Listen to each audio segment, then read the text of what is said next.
I don't know if you're tired of making this parallel, Yeah, but yeah. we want to definitely get to it, at least in this interview. Sure.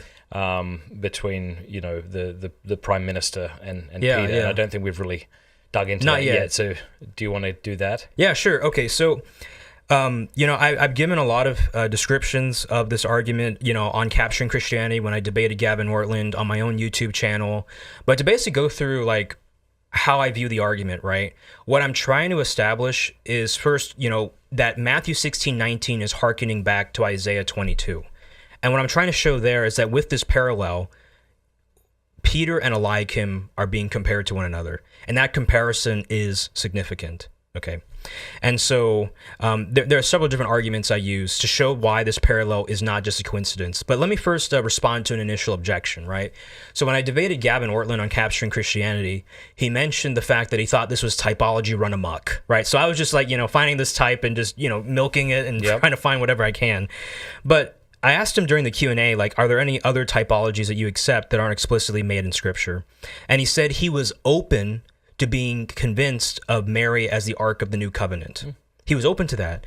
And my point there is that if you're open to it, then you should at least be open then to the typology I'm presenting here, because the New Testament never straight up explicitly, in very nice, clean terms, calls Mary the Ark of the New Covenant. But the parallels are so strong that you'd have to put your head in the sand to deny them. Okay? And so when it comes to Peter and Eliakim, the parallels, I would argue, are just as strong. Okay, so one of the things to point out is that in Isaiah 22:22, there's a corrupt prime minister named Shebna who is being deposed by God from his office as prime minister because he had carved a tomb in a place that God did not allow. And so God says, I will strip you of your tunic and your girdle, or your sash and your robe, depending on your translation, right? And I will put the key, and then he talks now about Eliakim, right? I will take my servant Eliakim, and I will put the key of the house of David on his shoulder, and whatever he opens, no one will shut, and whatever he shuts, no one will open. Okay, so there we have it. Now, how do we know that these are parallels? The first thing to point out is that there's a common structure between both of these passages, right?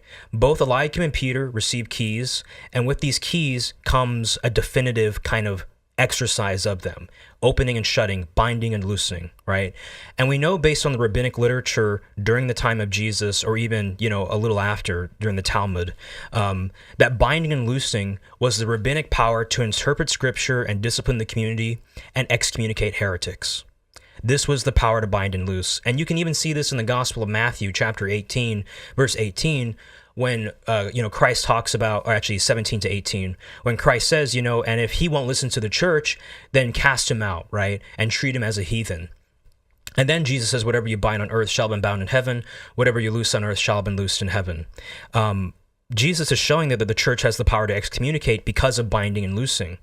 But moreover, we know from Josephus, who's a Jewish historian during the first century and records the destruction of the temple, he refers to the power of the Pharisees to bind the conscience of the people and to discipline them in public with their administrative authority as the power to bind and loose. So we literally know what it means. We have that parallel right there in the first century from the writings of Josephus.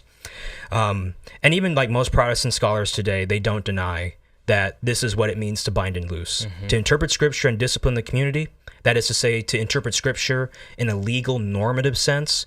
In Hebrew, this is known as halakha, to give a legal normative definitive ruling on a doctrine of faith and morals, and then to bind and to loose, to excommunicate heretics. Okay, so there's a similar structure.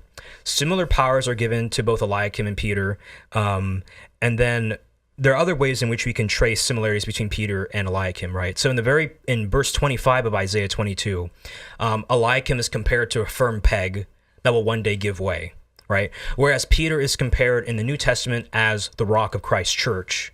Okay, so both Peter and Eliakim are compared to objects.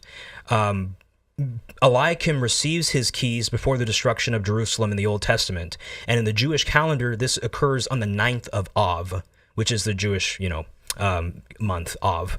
And the Babylonians, when they destroy Jerusalem and surround the temple and sack it, they use the Romans in the New Testament in 70 AD use the exact same strategy, and they destroy the temple on the exact same day. And so both Peter and Eliakim received their keys before the destruction of Jerusalem. And so there's kind of an apocalyptic theme going on here. I mean, another parallel that I could point out is that in the Old Testament, when you have Eliakim getting installed as prime minister, you have this theme of going from corruption to purity.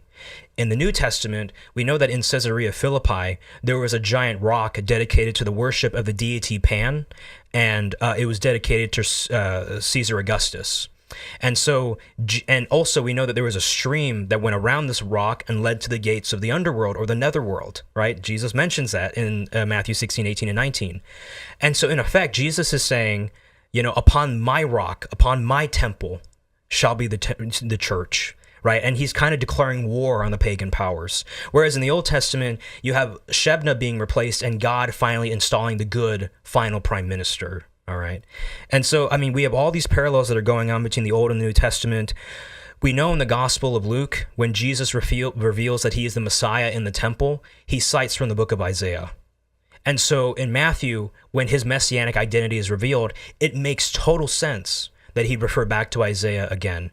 I mean, and so I think I can go on and on with all these parallels, but the fact is that there's also widespread recognition among scholars who aren't Catholic of this parallel.